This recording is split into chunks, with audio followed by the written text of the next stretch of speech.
Hello chère lumière, comme toujours, une immense joie de vous retrouver pour vous faire part de mes explorations intérieures lumineuses sur des thèmes qui attisent notre intérêt et notre écoute un peu plus à chaque fois. Et oui, comme vous le savez, j'adore fouiller, chercher, découvrir des trésors de vérité et si je peux vous en parler au maximum, c'est le top. Et figurez-vous que j'ai beaucoup de choses à vous partager dans cette enquête. Ah, vos oreilles grandissent et vos yeux pétillent déjà. Je suis Véronique alias Verity et nous allons aujourd'hui nous intéresser à cette fameuse alliance du monde dont on entend des échos subtils depuis quelque temps et donc je voulais aller voir et comprendre un peu ce qui se cache derrière cette structure, ses actions et ses profonds mystères. Allez chère lumière, on est parti pour notre grand et lumineux voyage ensemble. Let's go!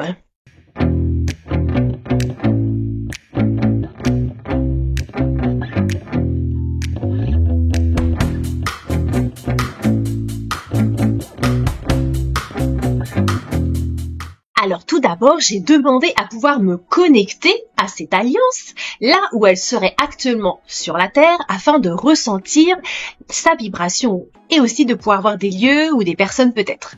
Donc pour cette vibration, je l'ai ressentie plutôt lumineuse, mais également agitée. Je me suis vue en mode caméra, comme si je traversais des couloirs circulaires avec des panneaux de lumière intégrés sur les côtés, des sortes de néons. C'était plutôt dans des couleurs gris, marron, rien de particulier de ce côté-là.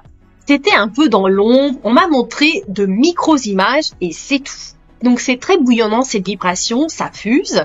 On voit qu'ils sont très occupés. En effet, ils ont beaucoup de sujets à traiter.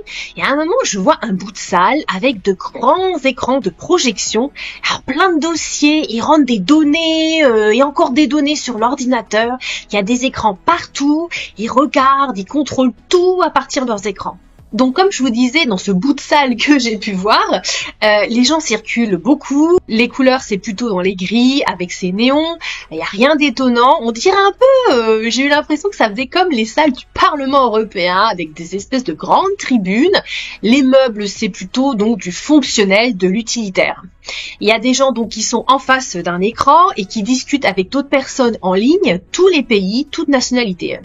Alors, ils ont des dispositifs d'écoute pour échanger avec les gens en chat, en direct. Il y en a qui tapent des données sur l'ordinateur. Alors, les ordinateurs me semblaient tactiles, plus avancés quand même que ce qu'on en a actuellement, plutôt petits. Et j'ai l'impression qu'on écrit avec beaucoup de fluidité, où on parle et ça s'écrit sur l'écran directement. C'est un peu dans ce style. Il y a aussi cette impression qu'il n'y a pas de temps à perdre. Chacun a son poste, chacun sait ce qu'il a à faire. Il y a des transmissions chaque seconde de tout ce qu'il y a à faire. Il y a des réunions tout le temps avec des hommes, des femmes. Et c'est très sérieux au niveau du ressenti. Chère lumière, je me suis permis de demander au cas où, mais où se trouverait donc ce fameux QG de l'Alliance actuellement sur Terre? Alors l'impression que j'ai eue, c'est que ce serait plutôt en souterrain, pas en surface. C'est l'idée de base aménagée, de ce genre de choses. Le QG principal, en tout cas, ce serait donc en souterrain, dans une base plutôt militaire. Il me semble que pour la localisation, je ressens que ce serait plus vers les USA, avec des ramifications dans le monde entier, des espèces de tunnels partout dans le monde, dans tous les pays. C'est bien pratique dans ce cas. Et c'est très grand, cette base. Il y a beaucoup de gens à l'intérieur, des milliers de personnes, comme si on était dans un vaisseau. Il y a plus d'hommes que de femmes, c'est ce que j'ai pu ressentir. Et alors j'ai eu cette info que pour se déplacer, donc ils empruntent des navettes aériennes apparemment, et il y a des espèces de réseaux électriques en suspension, et j'entends que l'énergie libre est utilisée. Eh oui, ils ont de la chance eux. Alors maintenant j'ai demandé qui est présent, des personnes peut-être connues. Alors je n'ai reconnu personne, comme je vous disais, j'avais des bribes d'images que j'ai vues. Alors j'ai quand même vu apparaître en image intérieure le visage du président américain Donald Trump, le président russe et le président chinois. Et j'ai eu l'info aussi qu'il y avait une femme blonde, les cheveux aux épaules et tout de suite après, j'ai entendu la présidente italienne. Donc Giorgia Meloni, voilà pour l'info. Et aussi le nom de Robert Francis Kennedy Jr. Ben oui, si vous avez pu voir l'enquête intérieure sur le USA, je vous avais partagé qu'il faisait partie de cette alliance mystérieuse aussi. C'est donc en surface, en souterrain, leurs interventions. Il y a des observateurs qui sont donc en surface pour prendre la température, pour voir les avancées des opérations. Il y a aussi des êtres qui partent dans les vaisseaux pour faire des rapports. Et pour ceux qui vont dans les vaisseaux, ce sont plutôt des présidents avec leurs attachés. Et j'ai noté que là, il y a une grande attente pour un événement particulier lié aux objectifs de libération planétaire. C'est un sujet qui touche l'éveil, la libération et la fin des tunnels. C'est comme tout plein de petits dossiers et qui se mélangent en un gros dossier. C'est un événement qu'ils attendent et qui est très important aussi au niveau politique dans le monde et qui participe au basculement planétaire. Je ne peux pas vous dire quand c'est. Non, nous avons encore le fameux bientôt, n'est-ce pas? Ils sont donc tous affairés dans l'attente de cet événement et ils vont partout dans ce sens. Ils s'occupent aussi de tout ce qui est financier, que tout soit opérationnel afin de faire un switch vers le système financier quantique. Voilà, chère lumière, pour cette entrée en matière de cette mystérieuse alliance. Alors, on va maintenant remonter aux origines de création de cette structure plus précisément. Portail temporel, 3, 2, 1, et nous voici au début de la création officielle de cette alliance. Donc j'ai demandé une date possible de création et j'ai entendu intérieurement 1960. Donc 1960, mais il y a eu déjà des choses avant, des préparations. Donc, qui serait à l'origine de cette fondation, de cette alliance humaine? Ce serait un petit contingent militaire à l'origine qui avait des responsabilités quand même très importantes et ils se seraient donc réunis pour faire le point sur ce qui se passait sur la planète et ils en ont conclu qu'il fallait donner une autre direction. Ce contingent était en contact avec la fameuse Fédération Galactique, parce qu'ils avaient une éthique et une droiture, c'est pour cela qu'ils ont été choisis aussi. Il y avait donc toute nationalité, ce n'était pas que aux USA, les USA sont un point de mire, mais il y avait des personnes aussi de plusieurs nationalités dans le monde. J'ai posé la question, est-ce que l'impulsion de fondation de cette alliance est d'ordre galactique? Ah, chère lumière, oui, comme vous vous en doutez, c'est bien d'origine galactique, de cette fédération galactique justement, et c'était prévu pour les âmes de ce contingent militaire avant leurs incarnations, parce que c'était une direction de convergence d'énergie cosmique qu'il fallait mettre en place à ce moment-là pour les missions de la Terre à travers ces personnes incarnées. Donc la Fédération Galactique a attendu le bon moment pour contacter ces personnes et j'ajoute que le contact de ces personnes se serait fait avant 1960, je vous en reparlerai un petit peu plus loin. Donc il a fallu que la création de l'Alliance se fasse à ce moment-là, en 1960, parce qu'il y avait l'ombre de groupes obscurs sur la planète qui étaient en apogée et qui étaient en train de tout renverser. Donc il fallait vraiment contrer ça le plus vite possible. Et pour continuer sur l'urgence de créer cette alliance, pourquoi donc? Et en fait, il fallait vraiment mettre en place une contre-attaque, une alliance justement pour équilibrer avec les plans de ces groupes obscurs présents. Et la Fédération Galactique ne pouvait pas tout faire sur Terre. Donc elle devait passer par des êtres incarnés pour agir. De plus, la direction que ça prenait sur Terre, ce n'était pas très bon du tout pour la planète. Il fallait vraiment faire quelque chose, reprendre de force certaines positions sur Terre parce que ces groupes obscurs, ils avaient tout envahi et ils étaient en train de mettre l'humanité en prédation. Ainsi, le recrutement des membres de cette alliance s'est fait par des membres galactiques qui ont été choisis par la Fédération Galactique, ah oui, c'est tout un process, afin de faire la liaison avec la Terre. C'était des commandants de flotte qui les ont contactés sur la Terre. Alors, plusieurs flottes de vaisseaux ont été déléguées pour faire partie de cette alliance galactique. Donc, c'est cette alliance galactique de la Fédération Galactique qui a rassemblé ces contactés terrestres de différents corps militaires. Ils devaient avoir le sérieux, le côté éthique, c'était le point focal. Pas de corrompus bien sûr, et c'était différentes personnes dans le monde, des hommes ou des femmes, peu importe, c'était leur vibration qui comptait. Alors j'entends au niveau des nationalités les USA, aussi en Europe, la France, et oui la France, l'Allemagne, l'Angleterre et aussi le Japon, également l'Afrique et l'Inde. Ah, pour la Chine, je sais pas, mais c'est pas sorti. Peut-être qu'ils étaient dedans aussi, mais j'ai pas eu cette info. Donc les pays que je vous ai cités, c'était les principaux qui ont été contactés, hommes et femmes confondus, pour créer ce petit groupe d'alliance. Donc un groupe de 12 personnes a formé ce contingent militaire de base en tant que leader. Pourquoi ce chiffre 12 ? 12, symbole sacré d'équilibre. Et bien sûr, après le recrutement de ces 12 personnes, eh bien, ils ont continué à rassembler d'autres personnes parce qu'il fallait quand même avoir du monde pour former cette alliance. Alors, quels sont les secteurs militaires qui ont été contactés ? J'ai entendu la Navy, les forces spatiales. Alors, à l'époque, en 1960, je ne sais pas trop ce qu'il y avait comme forces spatiales, mais les forces spatiales. Donc, du côté américain, mais aussi du côté de la France, les forces spéciales, cette fois-ci, type parachutiste, par exemple. Des membres aussi de l'armée de terre, mais ce n'étaient pas les principaux, c'était plutôt la Navy, les forces spéciales, les groupes déjà entraînés vraiment, et on avait dans ces 12 des généraux, des commandants et des pilotes par exemple. Donc les membres de cette alliance terrestre faisaient leur rapport aux membres de l'alliance galactique. Donc cette fédération galactique a fourni les moyens technologiques aux membres terrestres pour pouvoir faire face à ces groupes obscurs sur Terre, évidemment pour pouvoir y répondre. Elle a fait attention au libre arbitre de l'humanité, bien sûr, ce qui était possible de faire. Mais comme de toute façon, c'était des interventions de manière cachée, souterraine, on pouvait donner de plus gros moyens parce que là, c'était nécessaire. Alors, je vous disais que les membres auraient été contactés avant les années 60, donc quand était-ce à peu près ? Alors, c'est reparti pour les dates, comme vous savez, donc ça daterait entre la Seconde Guerre mondiale et un peu après, et c'était nécessaire que ce soit avant pour la préparation de ses membres, car il a fallu aussi qu'on les mette à jour sur ce qui se passait réellement sur la planète, parce qu'il y en avait beaucoup, et bien qui n'étaient pas trop au courant de ce qui se passait en souterrain, les tunnels entre autres, ils ne savaient pas du tout. Donc quand ils ont appris les super news, et bien ils ont un peu débloqué, ils étaient vraiment estomaqués, mais ils étaient dans la confidence, ils ont signé des décrets de secret défense, donc ils se sont mis tous d'accord, parce qu'ils se sont dit c'est pas possible, il faut vraiment arrêter ça.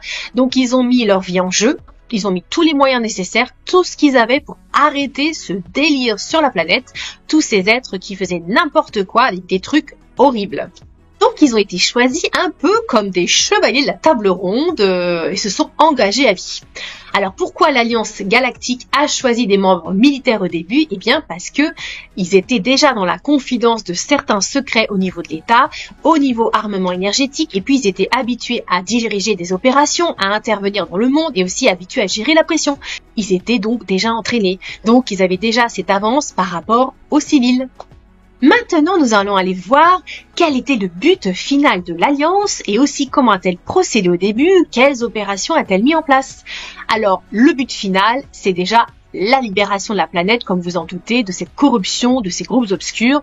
Donc, en premier, s'occuper de ces groupes corrompus, de ces familles corrompues qui dirigeaient la Terre, ça c'était le but final. Et donc, il a fallu déjà procéder à l'étude de tous ces êtres, oui, c'est comme de la biologie, de toutes ces familles, de tous ces membres à l'intérieur, et aussi de les infiltrer. D'infiltrer là où ils avaient mis leurs sbires pour déjà faire des rapports et recueillir des informations. Alors évidemment, chère lumière, cette partie-là a pris beaucoup de temps quand même. Heureusement, la Fédération Galactique dirigeait les opérations à mettre en place en premier. Donc, infiltration de ces familles, recueillir également les informations sur les tunnels, savoir le type de moyens technologiques que ces groupes utilisaient pour pouvoir y faire face dans des opérations militaires futures. Alors, ils n'ont pas pu faire les tunnels tout de suite. Il a déjà fallu avoir toutes les infos et les moyens technologiques qui ont été donnés par la Fédération Galactique pour pouvoir entrer en combat dans ces tunnels et avec les êtres présents. Alors en surface, comme c'était plus délicat, l'opération d'infiltration s'est déroulée sur des années au niveau des familles royales, des familles industrielles, financières, tout ça, tout ce petit monde. Il y avait des membres de l'Alliance sélectionnés qui devaient être des sortes d'agents doubles sur le terrain pour infiltrer ces milieux, et c'était très compliqué, et aussi commencer à infiltrer les tunnels sans se faire opérer, mission kamikaze. Alors beaucoup de réunions ont été faites ensemble pour bien définir ces objectifs, après que les membres terrestres soient au fait de ce qui se passait réellement sur la planète, qu'ils aient été au courant des technologies cachées, après qu'on leur ait appris à s'en servir et aussi à utiliser la flotte spatiale. Bon, après tout cet apprentissage, il pouvait être opérationnel pour entrer en mode infiltration, service secret et commencer à arrêter ces groupes obscurs. Quelles ont été les premières réussites de cette alliance militaire lumineuse dans le monde à travers les pays? Évidemment, comme ces groupes obscurs avaient une emprise sur tous les secteurs du monde, il y avait beaucoup à faire. Donc quand il y avait des avancées pour l'Alliance, il y avait aussi des déroutes.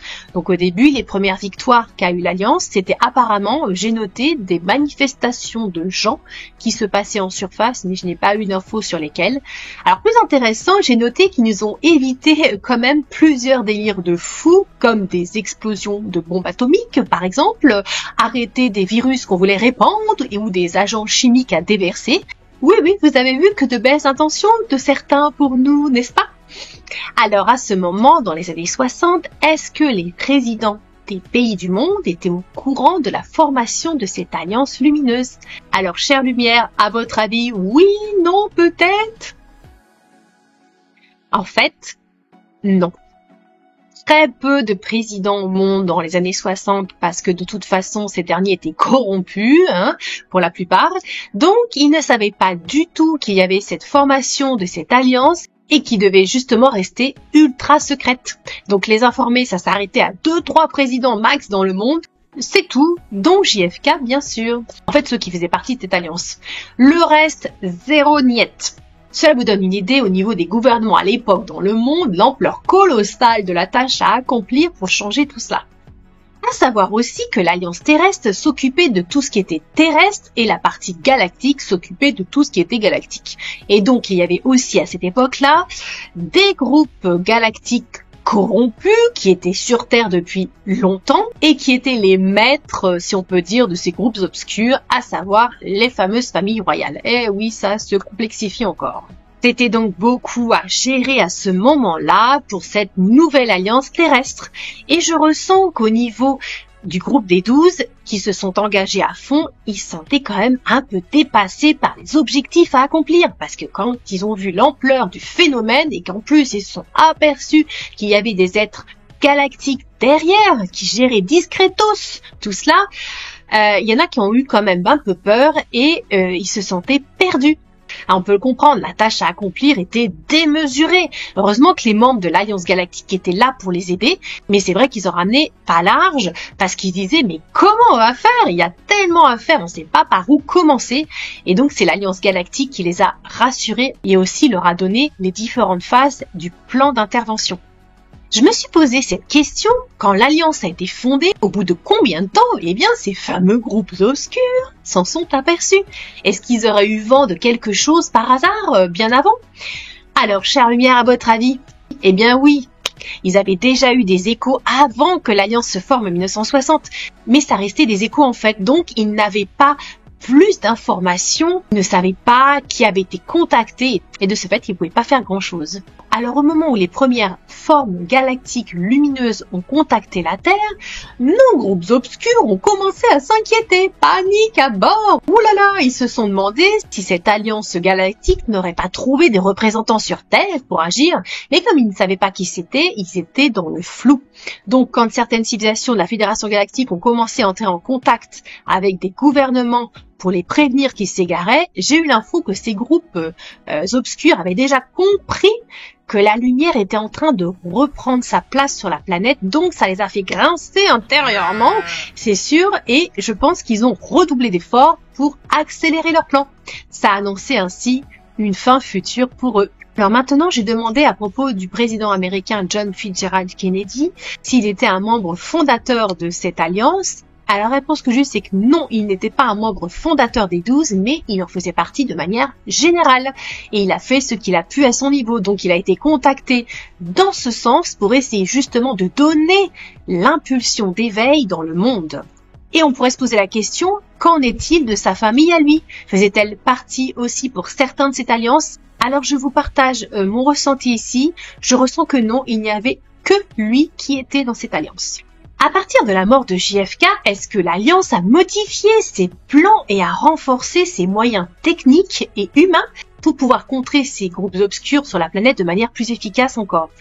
Oui, en effet, il a fallu retravailler les plans. Alors j'ai noté que les membres de l'Alliance terrestre ont été pris de court avec cet assassinat quand même.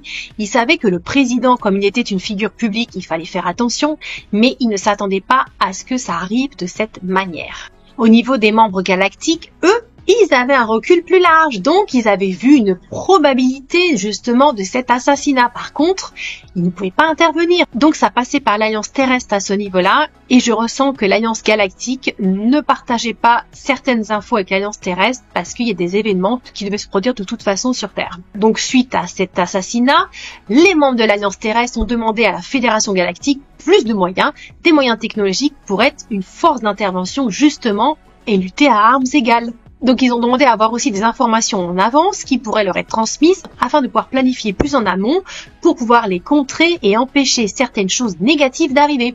Donc l'Alliance, comme je vous disais, a dit oui pour certaines choses et pas pour d'autres. Pour certains moyens technologiques, c'est pareil, oui, mais pas tout d'un seul coup. Eh oui, ça négocie sec. Chère Lumière, nous allons maintenant nous intéresser aux présidents qui ont succédé après JFK. Donc quand sont arrivés les présidents américains Lyndon B. Johnson, Richard Nixon et Jimmy Carter, comment a manœuvré l'Alliance avec eux justement?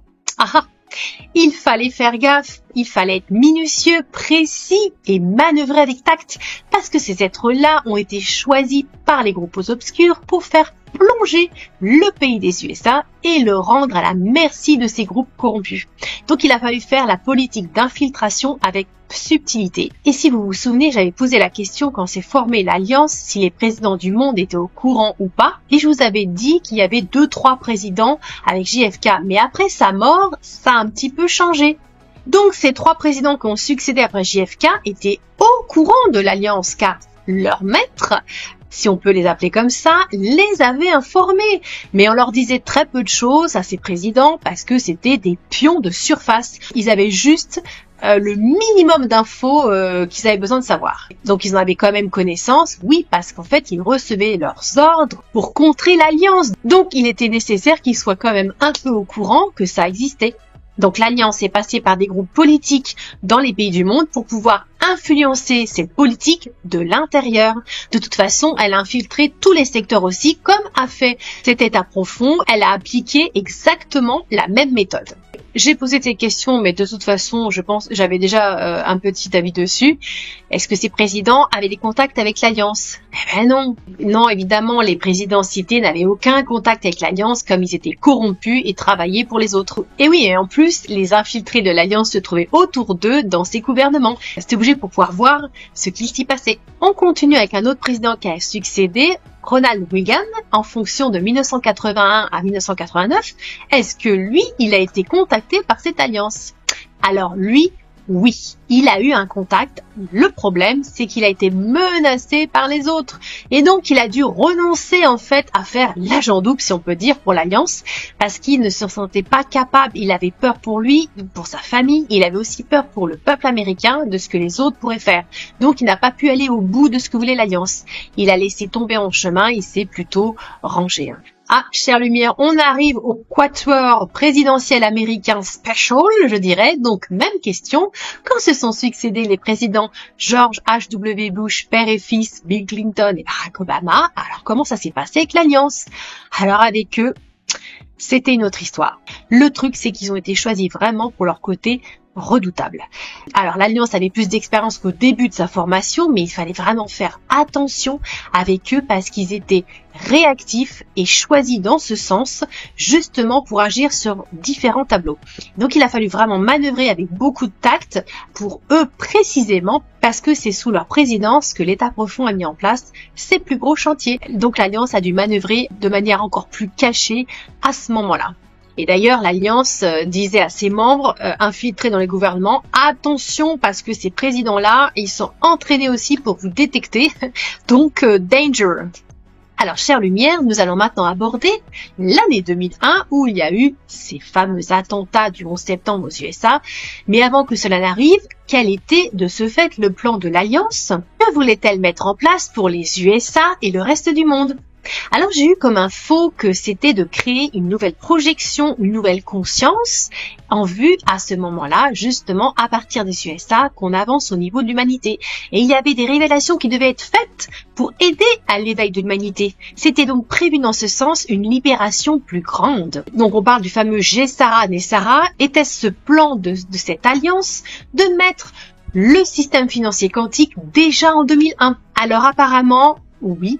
Il était question de mettre ce système financier quantique déjà à l'époque en 2001, de faire une poussée en avant, de créer un système parallèle avec le dollar et ce qui aurait en fait pris le pas sur le dollar et l'aurait coulé au final. Mais le problème, chère Lumière, c'est que ces forces de l'eau, elles étaient très importantes encore en 2001, en moyens humains, en moyens technologiques, et aussi elles avaient eu le temps de faire leur apogée depuis des siècles, contrairement à l'Alliance qui n'avait qu'une ancienneté de 40 ans environ. Et même si cette alliance avait des infiltrés partout dans les secteurs, j'ai l'impression qu'il y avait encore quelque chose qui manquait, pas encore tout à fait puissant. Pourtant, ils avaient réuni des moyens technologiques, mais peut-être pas assez de personnes dans le réseau. Alors oui, j'ai noté de ce côté-là un nombre de gens insuffisant encore. Et il y avait aussi quelque chose de pas négligeable, c'était l'état d'éveil de la conscience humanitaire qui buguait encore. Je pense que c'est peut-être un mélange de tout cela. Donc, chère Lumière, on va les compléter avec la réponse suivante. Donc j'ai posé la question, est-ce que les attentats du 11 septembre ont été une contre-attaque de ces groupes obscurs pour empêcher la mise en place par l'alliance du GESARA NESARA et aussi d'autres avancées pour l'humanité? Clairement, oui.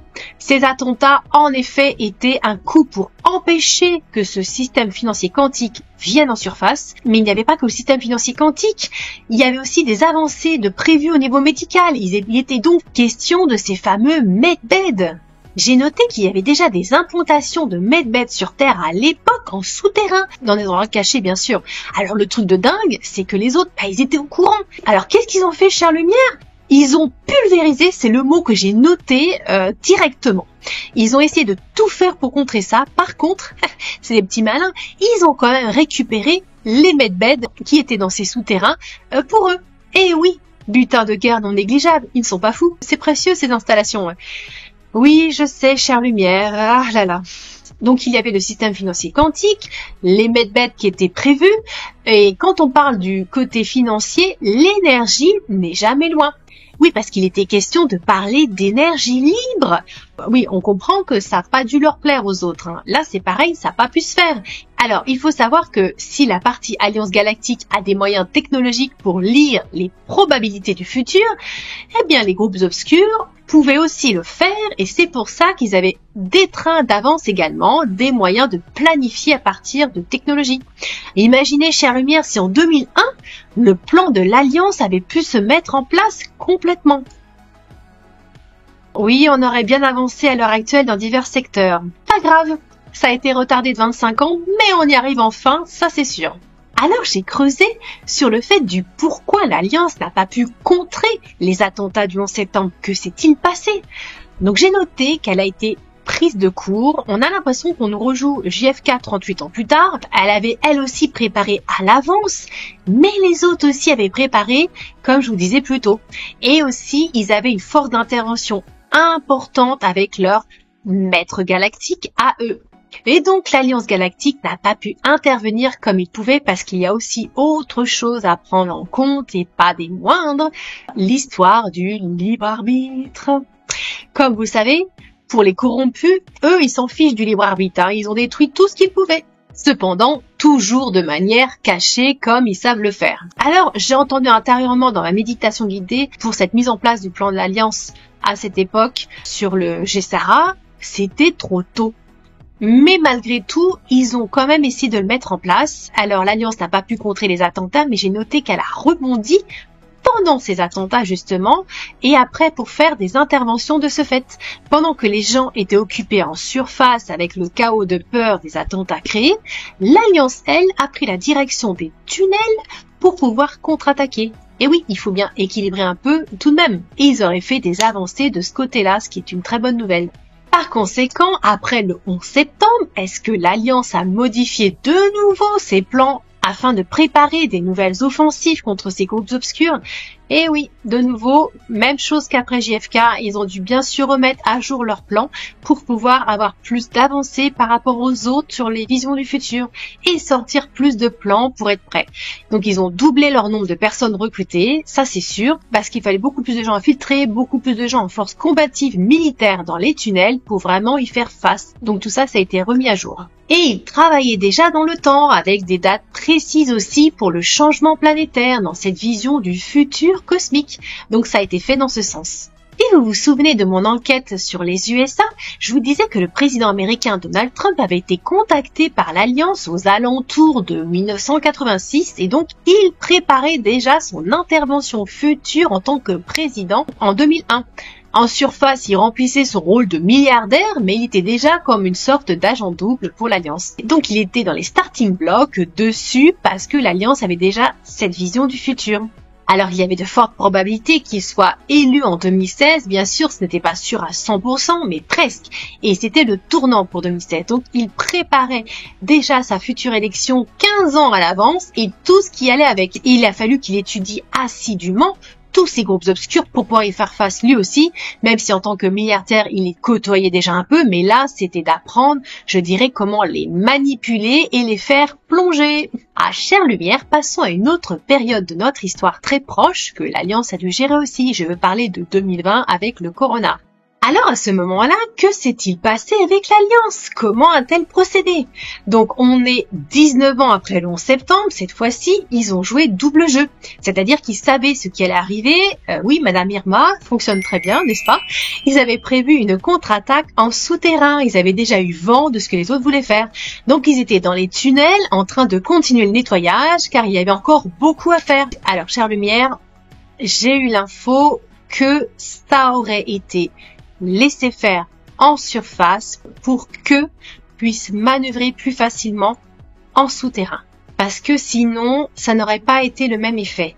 Donc, ils ont laissé faire en surface se dérouler, je dirais, la folie selon un certain ordre. Cependant, ils avaient un contrôle dessus, ils sont intervenus pour limiter les dégâts. C'était un tournant, c'était très important ce moment, il fallait faire attention et manœuvrer toujours avec beaucoup de tact et de subtilité. Donc l'Alliance avait déjà préparé tout ce qu'elle pouvait pour être en raccord avec les gens de la surface et pouvoir les aider au maximum.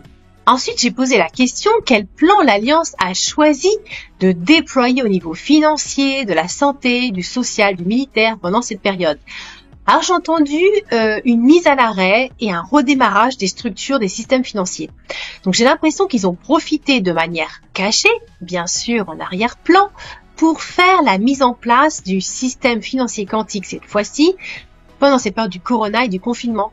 Puisqu'il y avait cette mise à l'arrêt en surface, ils ont pu modifier, mettre en application, transformer des structures existantes et, très important, mettre au pas les banques.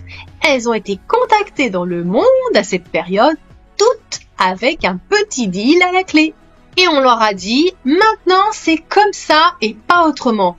On leur a pas laissé le choix de toute façon. Bien sûr, elles ont eu des aménagements pour la surface, mais avec une date de mise en route officielle du système financier quantique qui a été donnée. Alors en 2020, c'était le contact avec tous les directeurs financiers et banquiers du monde pour leur donner les impératifs de transformation de la structure. De toute façon, sinon, c'était disparition immédiate de ces banques. Mais bon, évidemment, la réaction de ces personnes, ça n'a pas du tout plu à ces banquiers parce qu'on ne leur a pas laissé le choix, évidemment. Alors, est-ce que cette période du Corona a permis de faire beaucoup d'arrestations en souterrain par cette alliance pendant le confinement planétaire, par exemple? Oui, ils ont vraiment avancé à ce moment-là. Ils ont donné des ordres dans les structures du gouvernement pour mettre en place un confinement léger pour pouvoir en profiter pour manœuvrer plus facilement dans les souterrains. Donc ils ont déployé toutes les armées de l'Alliance à ce moment-là dans le monde pour faire une grande opération massive de nettoyage. Donc ils ont fait les banques, ils ont donné des directives au gouvernement et ceux qui n'étaient pas d'accord, eh bien ils étaient arrêtés direct. Ils n'ont pas laissé le choix à ceux qui étaient corrompus. C'était le deal ou sinon c'était l'arrestation. Alors, chère lumière, quel a été le pourcentage d'arrestation en ce moment-là sur la planète en souterrain? Alors, ça m'a semblé un peu étrange le pourcentage que j'ai eu pour le souterrain, si c'était une grande opération massive qui a été déployée, mais bon, je vous le partage quand même. J'ai eu le chiffre de 37% en souterrain et 47% en surface. Limite, c'est beaucoup mieux en surface qu'en souterrain. Alors, la période du Corona a été vraiment le début des gros nettoyages dans les tunnels. Ça avait déjà commencé avant, mais là, ça a été redoublé d'efforts. Alors, bonne nouvelle, l'Alliance était puissante en 2020. C'était plus comme avant, et le tournant s'est fait avec l'élection de Donald Trump en 2016. Ils étaient bien entraînés, ils avaient les moyens technologiques de la fédération cette fois-ci, et ils avaient également le nombre de militaires. Donc c'est pour ça qu'ils ont pu déployer beaucoup d'hommes dans les tunnels. Alors j'ai posé quand même cette question, quels moyens technologiques avaient les corrompus des tunnels?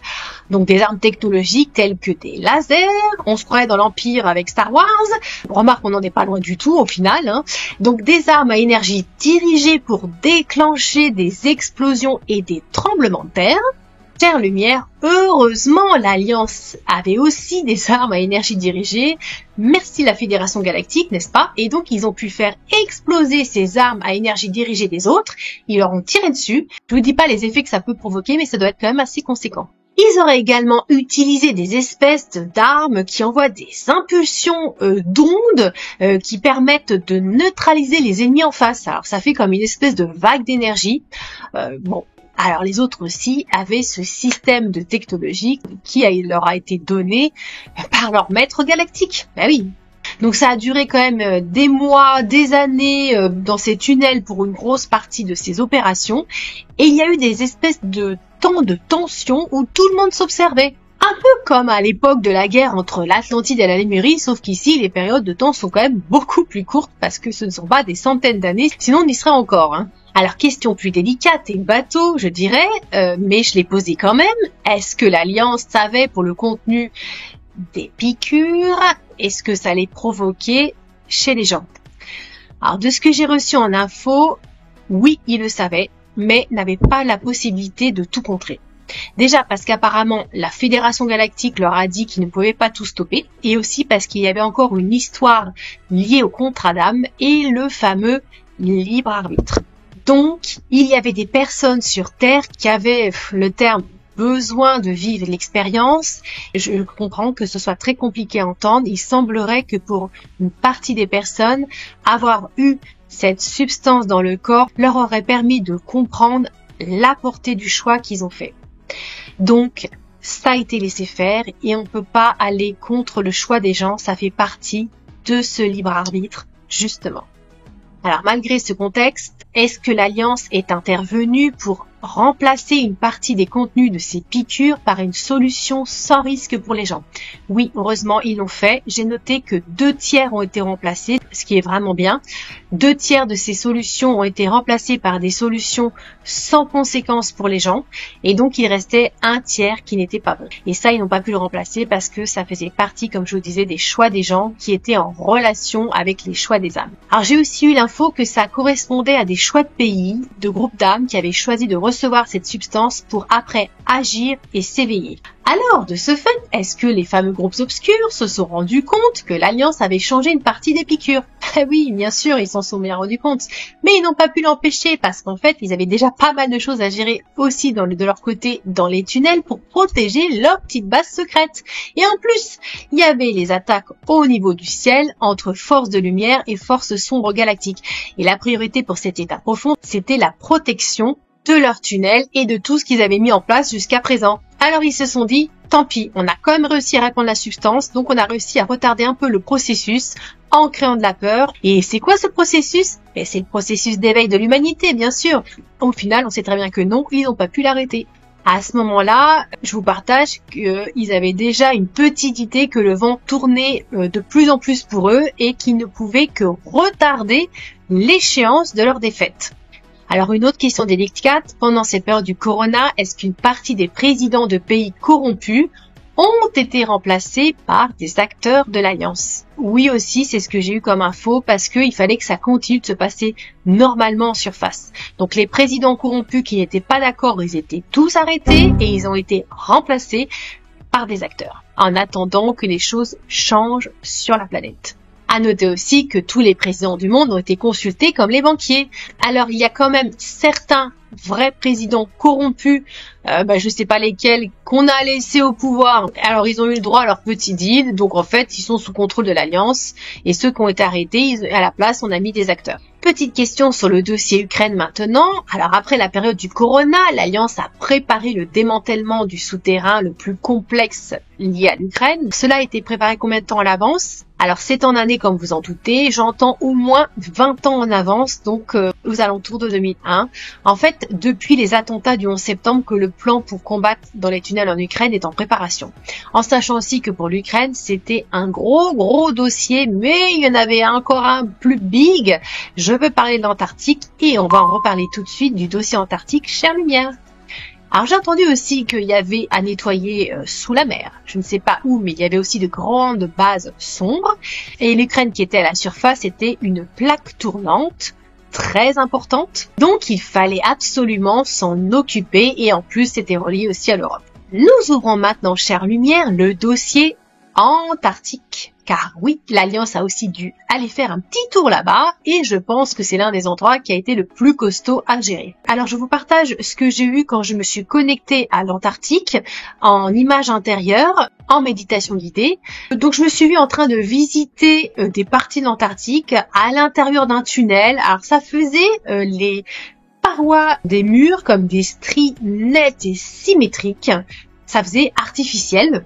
Ce que j'ai eu comme info, c'est qu'il y a plein d'endroits, plein de chemins qui rencontrent ces tunnels. Ça, il y a des escaliers, ça descend. Il y a des lacs aménagés. Je vois des entrées de tunnels immenses, taillés en forme de triangle vers le haut, des triangles inversés ou des espèces de parallélogrammes, de carrés. On rentre dedans avec des espèces de navettes. À la surface, en vue de dessus de l'Antarctique, sur une grosse partie, on voit pas grand-chose, pratiquement rien. On voit des émergences de structures cachées et il faut bien les trouver évidemment. Alors il y a une petite partie de l'Antarctique où les structures sont bien plus visibles. Notamment j'ai noté des pyramides bleues dans du métal bleu-noir qui émettent de l'énergie bien sûr et qui sont toujours opérationnelles et qui datent d'anciennes civilisations. Il y a des ruines d'anciennes civilisations de l'époque Atlante, encore plus anciennes, j'entends de l'Hyperborée. Alors je ne sais pas quelles étaient ces civilisations-là en Antarctique à l'époque. Comme on est en millions d'années, c'est très vague. J'ai noté aussi qu'il y a des arches enfouies en surface, vraiment mais immenses, des mégalithes avec des données inscrites dessus, des figures géantes. Alors il n'y a pas de style particulier, c'est plutôt un mélange de styles avec des grandes colonnades. Il y a des restes de temples en ruine.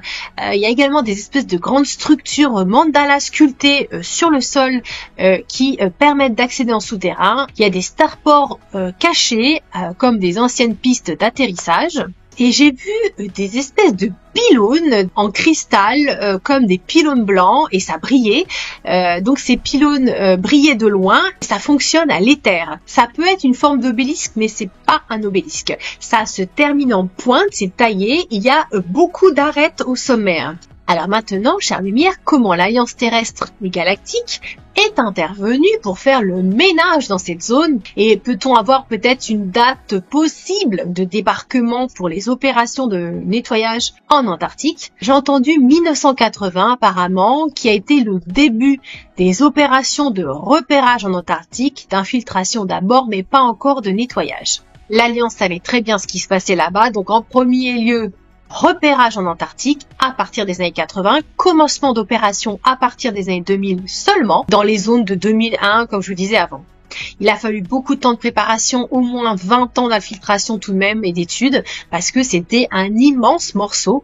Et pour ce lieu précis, il y a eu l'Alliance entière qui est intervenue, terrestre et galactique, parce qu'en Antarctique, comme vous le savez, il y avait des présences galactiques pas du tout aligné et c'est pour cela qu'il n'y avait pas le choix. Donc ça a été une préparation massive en plusieurs temps. On préparait à l'avance bien entendu des dizaines d'années en avance, mais il fallait intervenir vite parce que ces groupes obscurs prévoyaient de super plans pour l'humanité. Alors de quoi s'est occupée la partie terrestre et galactique? Pour la partie terrestre, c'était toute la logistique du nombre de soldats et d'aller dans les tunnels pour affronter les groupes obscurs. Donc j'ai eu l'info Des nazis? Eh oui, qui auraient trouvé des moyens de se régénérer depuis 1945. Alors pour la partie galactique, eh bien c'était des groupes extrémistes galactiques corrompus qu'ils devaient affronter, entre guillemets. Donc ça a été des batailles de vaisseaux dans le ciel et aussi en souterrain, parce qu'il y avait aussi des bases galactiques corrompues dans les tunnels. Oui, c'est la totale. Alors là, j'ai posé une question sur qu'est-ce qu'il fallait nettoyer précisément là-bas en Antarctique qui posait problème. Donc j'ai quand même pas mal d'infos. Alors je vous dis qu'il y avait un gros groupe de nazis présents depuis plusieurs décennies qui avaient des bases implantées avant 1945, limite, ils étaient déjà là-bas entre 1920 et 1930, donc ils avaient eu le temps de préparer leur départ, n'est-ce pas, en amont de la Seconde Guerre mondiale. Alors c'était facile parce qu'on leur avait donné les emplacements pour aller en Antarctique. Comment s'y rendre? Avec des sous-marins, c'était facile, puisque des deals avaient été faits avec des groupes galactiques négatifs, donc ils n'avaient plus qu'à suivre les instructions pour aller là-bas. Suivre des entrées de tunnels sur la mer, et je vois aussi qu'il y a des contingents nazis qui ont utilisé des portails pour aller à côté de l'Antarctique. Alors quand ils ont débarqué en Antarctique, après ils utilisaient des camions ou des engins qui se dirigeaient avec une force motrice en glissant sur la neige.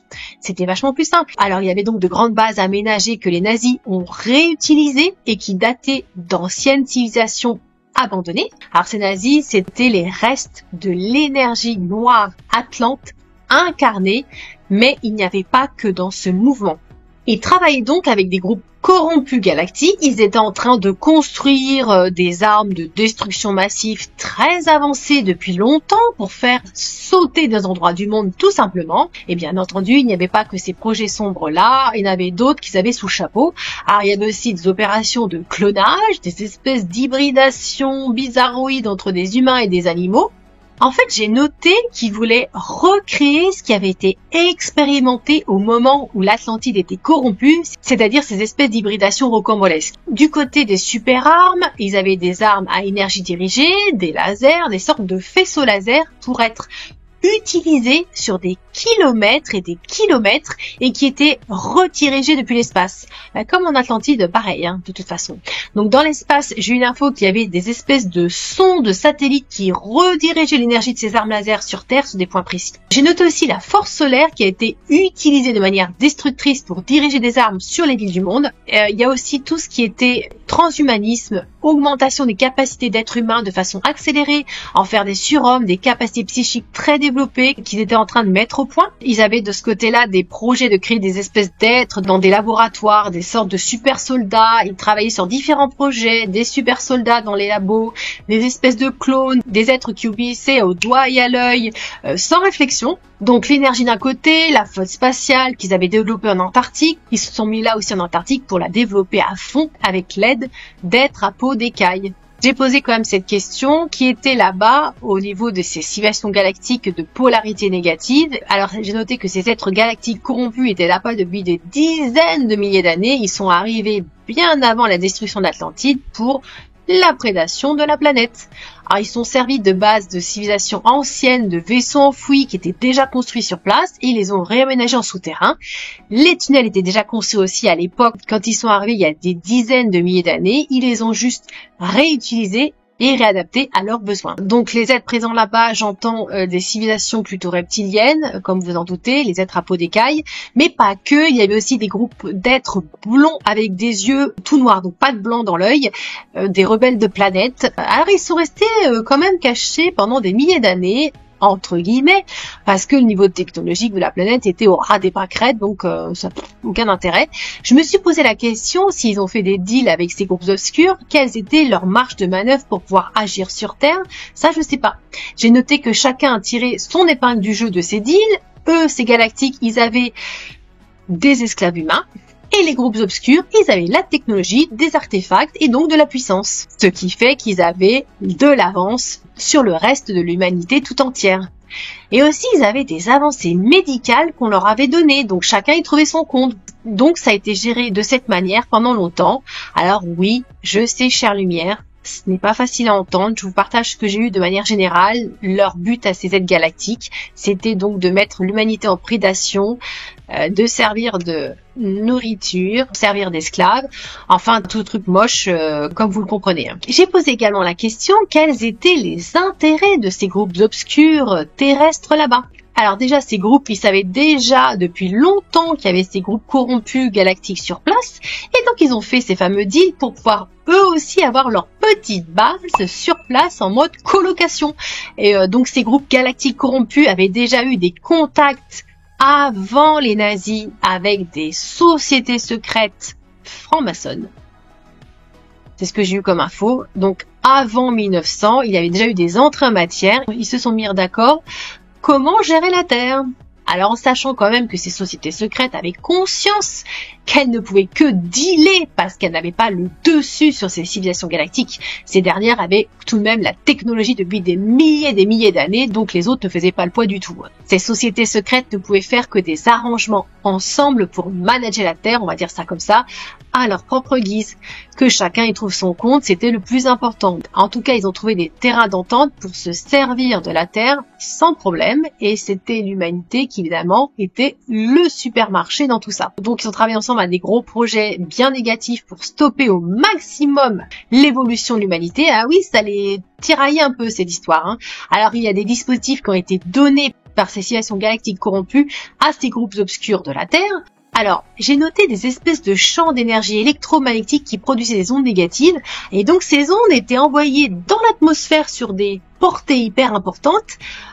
Pourquoi? Pour plomber l'énergie humaine et je pense nous brouiller le cerveau avec des pensées pas alignées, nous maintenir dans les fréquences basses. Voilà. Alors j'ai eu l'info que c'était comme des espèces de poteaux de champs électriques. Il y en avait énormément de ces poteaux en Antarctique et j'ai noté aussi qu'il n'y en avait pas qu'en Antarctique, il y en avait dans d'autres lieux du monde et cette portée était quand même très importante. Revenons maintenant, chère lumière, à ce qui s'est passé entre l'Alliance Partie Galactique et les civilisations galactiques corrompues présentes là-bas, en Antarctique. Alors apparemment, chacun aurait envoyé son contingent de vaisseaux de combat et ça a duré plusieurs temps comme ça, avec des attaques, des contre-attaques. Ça s'est déroulé sous nos yeux sans qu'on ne voit rien, évidemment. Alors j'ai eu l'info que tous les moyens technologiques ont été utilisés. Ils avaient tous les deux des champs de force pour leurs vaisseaux. Ils avaient des gros vaisseaux et des plus petits vaisseaux. Ceux qui combattaient l'Alliance Galactique, c'était des êtres à peau d'écaille parce qu'ils avaient vraiment une force de combat importante et agressive. Et ça a duré comme ça plusieurs années. Ça s'est pas résolu en 2 secondes. Donc, dans la série Stargate, il me semble que dans l'une des saisons, il y a des affrontements en Antarctique. On n'est pas loin de ce qui s'est passé réellement. Donc plusieurs flottes de vaisseaux ont été envoyées en Antarctique. L'Alliance Galactique a utilisé des armes qui envoyaient une énergie d'onde et ça neutralisait en face les vaisseaux. Alors chère lumière, j'ai demandé combien de temps aurait duré cette phase de nettoyage en Antarctique. Alors j'ai eu l'info en date que ça aurait été quand même une grosse phase pendant 10 ans de nettoyage intense. En sachant qu'ils ont commencé dans les environs des années 2000, tout doucement, et ils ont mis les bouchées doubles en 2020. J'ai reposé aussi cette question. Actuellement, est-ce que tout a été nettoyé en Antarctique, intérieur comme extérieur? Donc la réponse que j'ai eue, c'est oui, et les bases sont occupées maintenant par l'Alliance terrestre. Donc tous les groupes obscurs ont été chassés, tous les êtres corrompus ont été arrêtés, envoyés dans des prisons spécifiques de haute sécurité ou envoyés dans la stratosphère de l'entre-deux-vie, on va dire ça comme ça.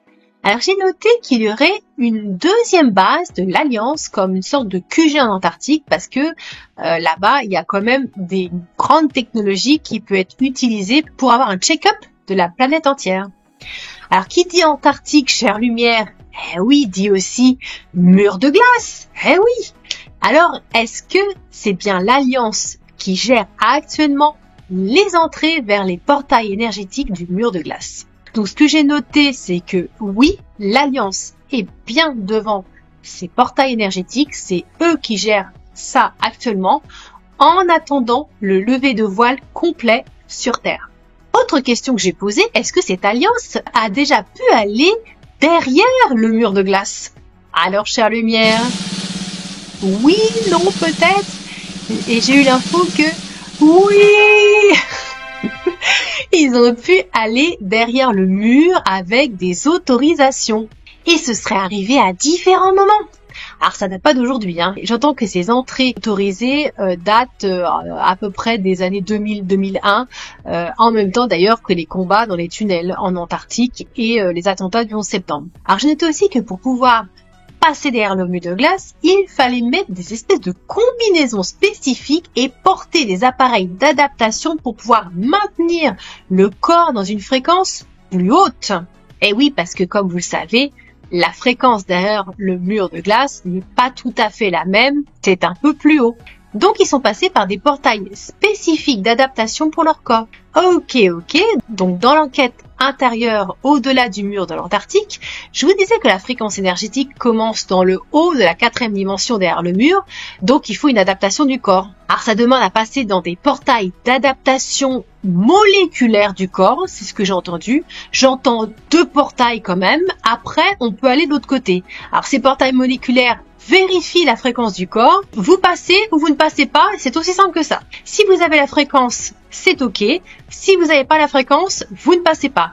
Même si vous avez mis la combi, vous portez le dispositif, non. Donc vous doutez bien que les fameux groupes obscurs, nazis, sociétés secrètes corrompues et êtres galactiques corrompus, ils ont donc jamais pu aller derrière le mur de glace car ils n'avaient pas la fréquence lumineuse qui correspondait, bien entendu. Et au final, tant mieux parce qu'il faut quand même avoir un équilibre et un juste retour des choses. Donc c'est un petit groupe de l'Alliance sélectionné qui a pu aller derrière ce mur, mais après je ne sais pas ce qui s'est passé, chère lumière, ça reste un mystère. J'ai reposé aussi cette autre question, est-ce que le mur de glace est un hologramme de glace?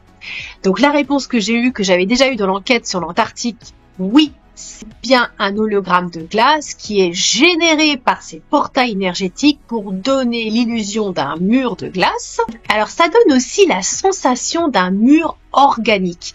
Alors si vous touchiez le mur, eh bien vous ressentiriez de la glace. Quelque chose de cet ordre, une structure solide créée, et c'est bien fait quand même, hein. Donc de toute façon, on peut pas passer car il y a ce champ d'énergie que créent ces portails énergétiques. C'est assez étonnant cette technologie. J'ai de nouveau eu l'info que ce mur a été créé bien avant la destruction d'Atlantide. Je sais que dans cette enquête intérieure sur l'Antarctique, je vous disais que ça avait été mis en place par des forces pas alignées pour mettre l'humanité sous serre, pour en faire un jardin de prédation.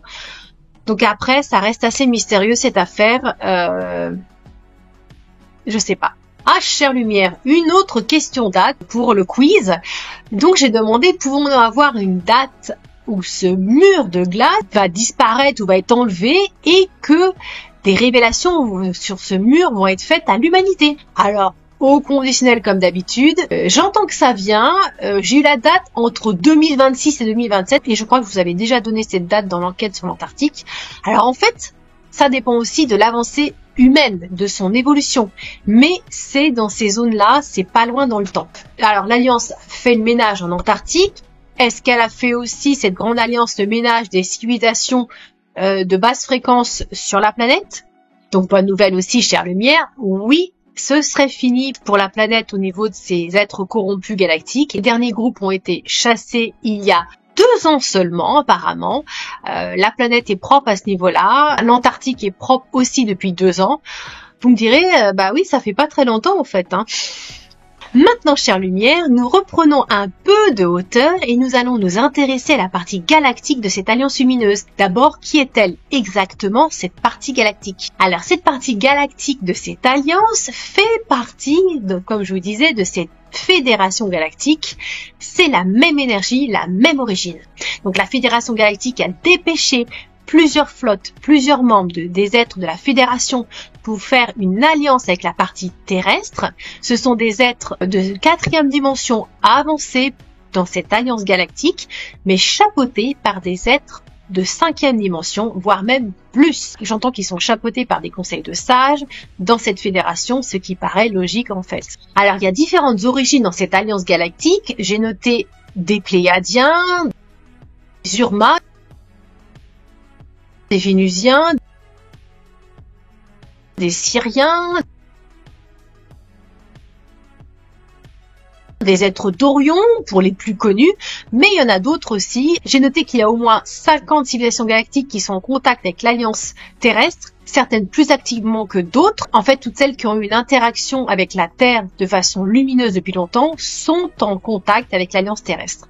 Donc c'est vraiment un consortium, c'est immense, il y a des réunions galactiques, je vous dis pas, c'est des milliers d'êtres. Et on continue avec cette autre question, qui a décidé de former cette grande alliance lumineuse ensemble? Quels membres galactiques? Alors, je vous parlais de ces conseils de sages, ce sont eux, de cette fédération. J'ai noté le terme conseils de neuf, donc j'ai pas creusé de ce côté-là, je connais juste de nom, donc je peux pas vous en dire plus. Ce sont eux de ces hautes sphères qui ont demandé à plusieurs civilisations de la Fédération Galactique de former cette alliance terrestre et galactique, cette grande alliance, en prévision de ce qui allait se passer sur Terre. Et aussi parce qu'il y avait à préparer la civilisation humaine à la présence galactique. C'était un mélange de ces deux buts pour protéger l'humanité et aussi se faire connaître à l'humanité à partir de cette période. Ce qui était intéressant, c'est que c'était accordé avec le libre arbitre des êtres humains, cette formation de l'Alliance lumineuse. Ah oui, parce qu'il fallait aussi prendre ça en compte. J'ai demandé depuis combien de temps la Fédération Galactique, au sens général, est présente dans notre système solaire et pourquoi ce lien avec la Terre. Alors, la Fédération Galactique spécifiquement, ça fait des millions d'années qu'elle est là. Ils ont toujours eu des contacts avec la Terre jusqu'à un certain point. Après, c'était beaucoup plus caché à partir d'une certaine époque. Ils ont toujours été là, mais parce qu'en fait, les civilisations de la Fédération Galactique ont vécu sur Terre à une certaine époque. Ils avaient des colonies sur Terre. Donc, on pense, pour les plus connus en civilisation comme l'Hyperborée, la Lémurie, l'Atlantide. Donc, en fait, c'est normal qu'ils soient dans notre système solaire. Ça a toujours été. Ils ont laissé beaucoup de vaisseaux mères aussi parce qu'il y a eu ces êtres de polarité sombre qui sont arrivés sur Terre il y a des milliers d'années aussi, en fait des centaines de milliers d'années pour certains. Donc il a fallu laisser des protections pour la Terre et le système solaire. Alors j'ai eu l'info que l'Alliance terrestre n'est pas toujours d'accord avec ce que partage l'Alliance galactique parce que l'Alliance terrestre voudrait aller beaucoup plus vite. Mais, chère lumière, il y a l'agenda cosmique, le libre arbitre, les choix d'âme, et il y a tout ça à prendre en compte, c'est quand même compliqué. Alors, autre question bateau, mais je la pose quand même, chère lumière, est-ce que l'Alliance terrestre a des vaisseaux spatiaux à sa disposition comme une flotte spatiale de défense très avancée? Oui, la flotte spatiale de l'Alliance aurait été développée dans les années 80 pour aller sur d'autres planètes. Il y a eu des portails sur Terre aussi pour se déplacer, téléportation. Donc en tant que militaires, ils avaient quand même récupéré de la technologie alien pendant les guerres, fait de la rétro-ingénierie avec, mais ça a été vite remplacé par des moyens technologiques que l'Alliance galactique a donnés, donc des vaisseaux carrément à la disposition de l'Alliance terrestre pour se déplacer à travers les portails et dans l'espace. Et des vaisseaux aussi pour se déplacer sous terre, souvent avec des modes où les vaisseaux sont invisibles. Remarque, pour aller dans le ciel, je pense que aussi les modes sont invisibles. Alors il y a aussi des modes très avancés où le vaisseau change de dimension. Alors l'adaptation du corps se fait alors, je ne pense pas qu'ils puissent monter très haut parce qu'avec leur corps actuel ils sont limités dans le haut de la 4e dimension max, car l'état de 5e dimension c'est le corps de lumière ascensionné, et donc ça c'est encore une autre histoire. C'est le même système que pour le mur de glace pour passer de l'autre côté. Alors, chère lumière, je voulais faire un point sur ce fameux libre arbitre que je voulais explorer aussi. Donc, comment cette grande alliance gère son agenda lumineux avec le libre arbitre des êtres humains et le programme de chaque âme incarnée. Comment c'est décidé, comment ça se passe. Alors, comme vous en doutez, c'est un peu complexe. À chaque fois, l'Alliance galactique a toutes les probabilités sur l'avenir.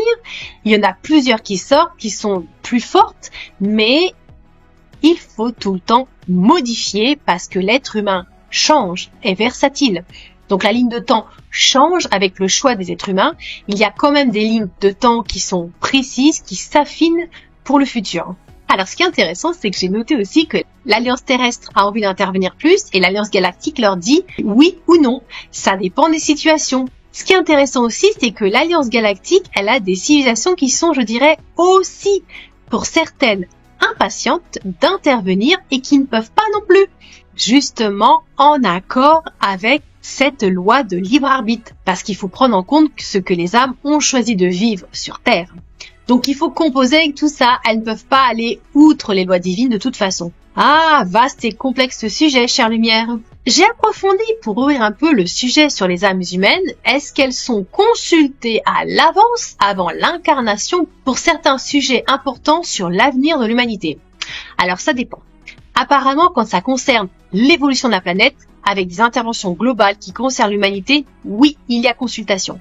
Quand l'Alliance terrestre intervient, non, les âmes sur Terre ne sont pas consultées, mais de toute façon, les âmes, avant de s'incarner, ont déjà les grandes lignes de ce qui va se passer sur Terre, avec des réajustements bien sûr en cours. Bon, à garder dans ces petites notes, chère lumière, en info. Alors on peut se demander comment cela se passe pour les êtres dits corrompus qui sont arrêtés sur Terre. Est-ce qu'il faut composer aussi avec le programme de leur âme? Eh oui, c'est pareil. Au niveau de leur âme, la probabilité d'arrestation est déjà prévue. Donc, il n'y a pas d'ingérence en fait. Ça fait partie du choix de l'âme d'être, entre guillemets, arrêté sur la Terre. Et parce qu'il faut le faire de toute façon dans un sens. C'est pour ça qu'il y a des êtres qui sont arrêtés à telle date et d'autres à d'autres dates en fonction du choix d'âme, de ce qu'elle a prévu de vivre sur Terre, même si c'est une personne corrompue. On ne peut pas les arrêter tous en même temps de toute façon.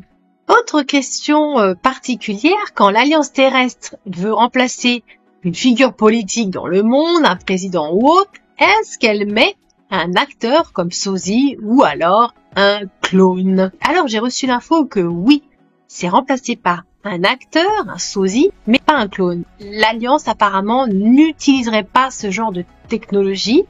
Le clone, ce serait plutôt utilisé par des forces de polarité négative. L'Alliance, elle a besoin d'un être humain qui ait une conscience et qui ne soit pas une coquille vide en fait. J'ai noté quand même qu'elle réutilise cette technologie pour certains cas exceptionnels, je ne sais pas lesquels, mais sinon, non, elle ne l'utilise pas, parce que ce n'est pas dans les fréquences avec lesquelles elle travaille. J'ai posé aussi la question d'où viendraient ces technologies de clonage. Eh bien, ça vient de ces civilisations de polarité négative qui s'en sont servies beaucoup en Antarctique. Ça demanderait pour que ces clones fonctionnent l'utilisation de l'intelligence artificielle pour faire fonctionner ces enveloppes corporelles. Donc, ils marcheraient avec des implants et il y aurait l'intelligence artificielle qui centraliserait leur fonctionnement en leur donnant des directives. Donc, il n'y aurait pas d'âme dans ces êtres-là. Alors, c'est quand même un corps de chair et de sang, entre guillemets. Ça fonctionne d'une manière organique, mais c'est artificiel. C'est comme si on mettait une pile en eux et ils se mettaient en route. Donc j'ai eu l'info que ça a été apporté, cette technologie de clonage, il y a très longtemps par des êtres qui se reproduisaient de cette manière au niveau de ces êtres à peau de lézard. Voilà. Chez eux, il y avait quand même des consciences d'âme pour certains, mais quand ils se reproduisaient de manière répétitive pour construire des êtres qui obéissent, eh bien il n'y avait pas de conscience dedans. Et ça a été utilisé par ces groupes obscurs dans l'idée de remplacer l'être humain, bien sûr. Bref, heureusement, ça a été démonté depuis, on est tranquille maintenant. Alors, une petite ouverture dans l'espace à présent sur l'Alliance terrestre et galactique. Est-ce qu'elles sont parties ensemble en mission dans des vaisseaux pour libérer des planètes de notre système solaire prises en otage par des civilisations prédatrices? Alors, de ce que j'ai reçu en info, oui, il est question de la Lune. D'ailleurs, ça fait longtemps qu'elle a été prise d'assaut. J'ai noté que c'est une planète creuse, comme une sphère synthétique, un vaisseau un peu. Il y a plusieurs étages à l'intérieur et ça servait de base à ces groupes obscurs et surtout, ça servait aussi de colonie pour des esclaves qui venaient de la Terre. Donc ça a été le premier poste où on a envoyé les vaisseaux. Il y a eu sur Mars aussi également à libérer, un peu sur Jupiter. J'ai trouvé ça étonnant sur Jupiter parce qu'il me semble qu'il y a un conseil intergalactique dessus. Alors après, donc je ne sais pas trop. Et j'ai noté aussi qu'il y a eu besoin de faire des libérations sur des satellites autour de planètes où il y avait des colonies d'êtres obscurs qui s'étaient installées là avec leur base. Il y aurait eu aussi l'envie d'envahir Vénus, mais ça n'a pas pu se faire parce que la civilisation sur Vénus avait un champ de protection, quelque chose pour se défendre et je crois même limite pour être invisible. Et on continue, chère lumière, avec ce qui concerne ce que j'appellerais cette illusion de surface que l'on vit actuellement depuis quelque temps déjà. J'ai demandé si on pouvait avoir des précisions sur ce scénario qui est donné aux gens. Pourquoi il y a parfois cette impression que ça tourne un petit peu en rond? Alors comme vous en doutez, c'est une réponse plutôt complexe parce qu'en fait il y a différents courants, différentes énergies, et il y a des choix d'âme aussi qui rentrent en compte. J'ai noté qu'il y a autre chose comme une contre-production par les choix des gens en surface du côté du voile. Ce n'est pas qu'ils contrecarrent leur choix d'âme, non, mais comme il y a une partie des gens sur Terre qui inconsciemment retardent le processus parce qu'ils ne savent pas, ne sont pas informés, eh bien c'est comme si l'Alliance devait mettre un scénario de surface en attendant pour tenter un éveil plus important. Alors on a déjà eu quelques éléments de réponse au-dessus, je suis allée plus loin pour dégrossir le terrain et j'ai donc demandé pourquoi la mise en place des grandes révélations pour l'humanité tarde à venir, quelles en sont les raisons. Alors il y aurait plusieurs raisons. Il y a le fait que les gens de la surface, une partie qui ne sait pas, ce que je vous disais plus tôt, et donc il faut bien prendre en compte cette donnée d'éveil progressif des gens, chacun à son rythme. Donc ça pourrait expliquer ce potentiel retard de ces révélations. Alors même s'il y en a qui sont faites actuellement beaucoup chaque jour, mais ce ne sont pas les grandes révélations. C'est encore un étage entre deux. Il y a aussi à s'occuper des derniers nettoyages dans les tunnels. Et donc apparemment, tant que ce n'est pas résolu en souterrain, on ne fait pas de grandes révélations en surface. Et j'ai l'impression aussi que tant que le nettoyage en surface n'est pas complètement terminé, ça va dans le même sens. Et j'ai aussi eu en info que certaines âmes dites éveillées ont choisi d'y aller tranquillou. Donc l'Alliance est obligée d'y aller doucement aussi pour prendre en compte le processus d'éveil pour ces personnes. Alors il y a cette sensation que ça tiraille dans tous les sens au niveau énergétique, dans ce scénario de surface. Il est à chaque fois remodifié, remis à jour, c'est-à-dire qu'ils ne peuvent pas forcer l'éveil des gens, mais en même temps c'est poussé pour forcer l'éveil des gens d'une certaine manière. C'est un petit peu paradoxal aussi. Donc, comme vous le comprenez, il faut composer avec les différentes énergies des âmes incarnées sur la Terre, celles qui sont plus en avance, celles qui sont plus endormies, celles qui sont à moitié endormies. C'est pour ça que ça peut paraître plus long. Ce n'est pas qu'ils aiment faire ça, l'Alliance. Ça ne leur plaît pas du tout de faire semblant d'alimenter des faux scénarios en surface. Mais bon, il faut prendre en compte tout ça. En tout cas, il y aurait une date butoir. Et ça, c'est sûr, d'arrêt de tout ce scénario en surface où on passerait à autre chose, oui. Ouf, tant mieux, chère lumière. Alors, j'ai eu l'info, chère lumière, que la vitesse 2 est prévue. C'est-à-dire pour aller à ces dates butoirs d'arrêt du scénario de surface. Donc, l'Alliance sait que sur Terre actuellement, que les gens soient endormis ou éveillés, ça grince intérieurement parce que les gens sentent que ça ne va plus du tout avec ce système. Donc, l'éveil est important intérieurement, mais il y a besoin d'autres choses aussi. Donc l'Alliance terrestre et galactique sait très bien qu'il ne faut pas passer un certain cap pour ne pas que les gens deviennent hystériques, entre guillemets. Donc ils y vont crescendo, mais ils ont une date butoir, comme je vous disais, qui a été donnée par les sphères stellaires célestes. Et à ce moment-là, il y aura un changement de cap, un virage. Et ça, de toute façon, c'est prévu avec les âmes avant l'incarnation, donc elles savent très bien pourquoi elles sont venues endormies ou éveillées, c'est le même système. Donc rassurez-vous, ça ne va pas attendre encore longtemps comme ça, parce qu'il y a des impératifs à respecter d'évolution sur la planète. Et oui, et la Terre-Mère aussi a besoin de passer des paliers rapidement avec les êtres humains, parce qu'elle nous emmène avec elle aussi pour son ascension, c'est ce qu'elle désire, pour ceux et celles qui ont choisi bien sûr de continuer ici dans ce plan d'incarnation. Bon, chère lumière, j'ai tout de même posé cette question sur cette date butoir de fin de scénario de surface.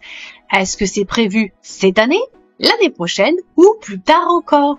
Allez, chère lumière, à vos pronostics de boule de cristal, à votre avis. Cette année en 2025, en 2026 ou dans plusieurs années? Alors comme d'habitude pour les dates, vous connaissez la chanson, à prendre avec des pincettes. Et la réponse serait roulement de tambour. 2026, la date butoir, parce qu'il y aurait autre chose qui vient ensuite. Ah, et j'ai même eu le milieu 2026. Donc, youpi, haut les cœurs, chère lumière. Donc, oui, milieu 2026 pour cette fin de scénario de surface, que tout soit nettoyé et qu'on switch ensuite vers le système financier quantique. J'entends qu'il n'y a plus de temps à perdre. Là, ça pousse. Donc, l'Alliance générale terrestre et galactique pousse, il faut mettre les bouchées doubles. Et comme on est parti dans les dates, chère lumière, alors on continue. Pareil, j'ai posé la question, à partir de quand serait prévue l'entrée officielle du fameux GESARA NESARA appliqué pour les gens concrètement dans leur vie et pour la Terre entière. Alors ça sera aussi en 2026, j'ai entendu été 2026 pour la planète. Et pour info, ça fait déjà plusieurs mois que le système financier quantique est prêt, Je vais vous partager dans mon enquête intérieure actuellement aux USA que le GESARA serait d'abord aux États-Unis, puis dans le monde ensuite, avec 2-3 mois d'écart. Eh bien oui, j'ai noté apparemment pour les USA, ce serait au printemps 2026. Donc c'est pas très loin quand on y réfléchit. Alors quand j'ai reçu l'info, je me suis dit c'est trop bien, c'est génial pour l'humanité qui va enfin pouvoir vivre correctement.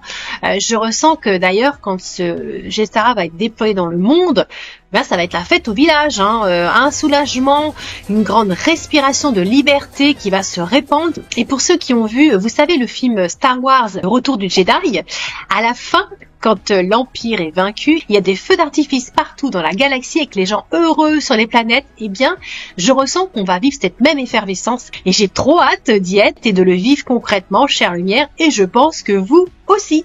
Allez, chère lumière, autre question concernant les dates. Concernant les medbeds, eh bien, quand serait prévue l'entrée officielle de ces unités de soins quantiques dans la vie concrète des gens dans le monde? Alors, j'ai noté que c'est très peu de temps après le système financier quantique, à partir de septembre 2026. Et là, c'est pas d'abord aux États-Unis, c'est partout dans le monde.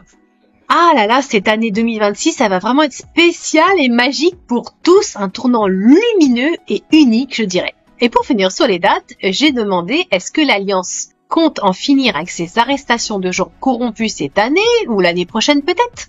Alors j'ai eu l'info que c'est entre cette année et le début de l'année prochaine. Actuellement, ces arrestations continuent donc. En souterrain, c'est presque fini, mais en surface, il y a encore ce nombre de milliers de personnes présentes sur Terre, donc encore quelques mois comme ça apparemment. Tout se tient en fait dans un mouchoir de poche, le timing est ultra serré maintenant. Alors une question aussi intéressante que j'ai posée actuellement sur la Terre, que fait l'Alliance terrestre, militaire et galactique? Quelle est sa dernière mission avant le fameux événement cosmique divin qui serait prévu pour notre monde et qui participerait à l'ascension planétaire collective? Alors la dernière mission, entre guillemets, c'est de finir tout le nettoyage sur la planète avant ce fameux et grand événement cosmique. C'est vraiment la tâche principale de l'Alliance. Corruption terminée, arrestation terminée, tout ça de bouclé. Et puis mettre en place le système financier quantique et les medbeds ensuite. Mais il n'y a pas que ça, chère lumière, il y a autre chose aussi, c'est de préparer l'humanité aux révélations galactiques, à la présence galactique, pour qu'elle devienne à son tour une civilisation galactique. Donc il y a plusieurs phases en fait. Il y a les premières phases, c'est finir avec les tunnels, finir avec la corruption, les arrestations sur la planète, entièrement intérieur-extérieur. Ensuite vient, comme je vous disais, le système financier quantique, les medbeds, tout ce qui est améliorer le confort de vie des gens. Et ensuite, troisième phase, c'est la présence galactique révélée et l'histoire de l'humanité, les grandes révélations. Ce sont trois grandes phases en fait. Et après, chère lumière, eh bien, leur rôle sera différent évidemment. Tout ça dans un temps relativement proche, justement, avant cet événement cosmique. Bien que pour la phase présente galactique et révélation de l'histoire de l'humanité, je ne sais pas comment ça se gère avec cet événement cosmique. Avant, après, j'en ai aucune idée. Donc pour les deux premières phases, ce que j'ai reçu en info, c'est que ce serait avant l'événement cosmique. Alors maintenant, chère lumière, quand j'ai demandé à me connecter à cette alliance lumineuse terrestre dans son QG, j'ai aussi posé cette question, si cette alliance, en tant que collectif d'âmes de l'humanité, souhaiterait peut-être nous transmettre un message lumineux pour notre transition planétaire actuellement. Donc j'ai eu un retour, chère lumière, que je vous partage ici, tout ce que j'ai pu retranscrire en clairaudience. C'est parti!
Voilà, chère lumière, nous sommes arrivés à la fin de cette grande enquête aventure qui nous a fait voyager dans le monde.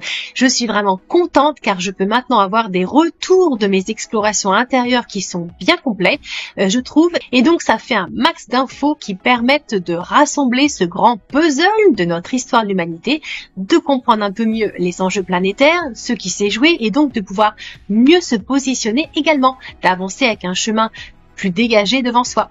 C'est ce que je ressens pour ma part. Dites-moi de votre côté ce que vous en pensez, ce que vous ressentez en commentaire. Je vous lirai avec grand plaisir comme d'habitude. Donc je vous remercie vraiment, chère lumière, d'être présent à nouveau pour cette enquête intérieure et d'avoir vécu ce voyage actu en conscience ensemble. N'hésitez pas si vous souhaitez liker, partager la vidéo ou bien vous abonner aussi, j'en serais ravie. Et merci à toutes les personnes abonnées et celles qui ont rejoint la chaîne récemment. Gratitude à vous. Je vous laisse aussi le lien vers mon site internet si vous souhaitez prendre rendez-vous pour une connexion d'âme ensemble. Et je remercie les personnes que j'ai eu en rendez-vous et avec lesquelles j'ai pu ouvrir de nouveaux espaces de lumière dans leur cœur et les aider à y voir plus clair dans leur chemin intérieur. Merci à vous tous. Je réalise aussi des signatures de vibratoires de l'âme en illustration encodée pour vous aider à vous connecter à votre âme et harmoniser votre lieu de vie.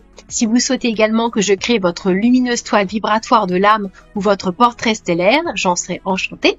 Et vous pouvez retrouver toutes les infos sur mon site internet. J'ajoute aussi que si vous aimez les enquêtes intérieures que je vous propose et que vous souhaiteriez peut-être soutenir ma chaîne, je vous laisse un lien sous la vidéo pour faire un petit don PayPal, ou bien vous pouvez m'écrire aussi sur mon mail contact@lesvoyagesdeverity.com. Gratitude aux lumières qui m'ont envoyé un don. Merci à vous tous. Alors maintenant, chère lumière, vous vous demandez peut-être quel sera le prochain thème de ma vidéo. Eh bien, ce sera la surprise. J'ai plusieurs idées, mais je ne sais pas, je n'ai pas encore eu l'appel profond pour choisir. Donc le mystère reste entier, vous découvrirez cela bientôt. Chère lumière, je vous embrasse et vous dis à très bientôt, tous ensemble.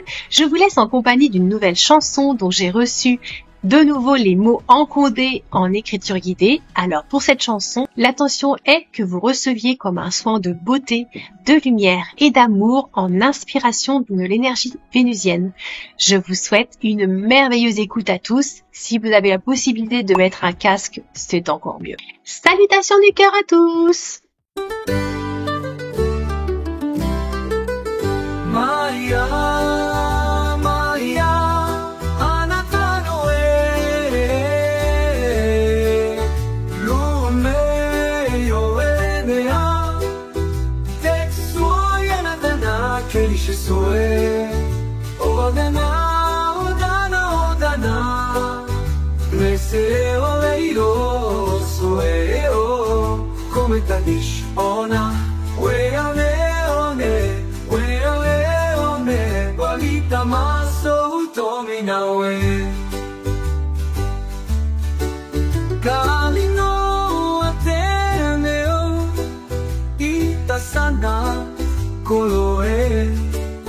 Manika elunoe Motana e otana Motana e otana Simsoe oe Isha Nara teleita se kematani Lumo nelenea Ketsu sonagai letto no Maya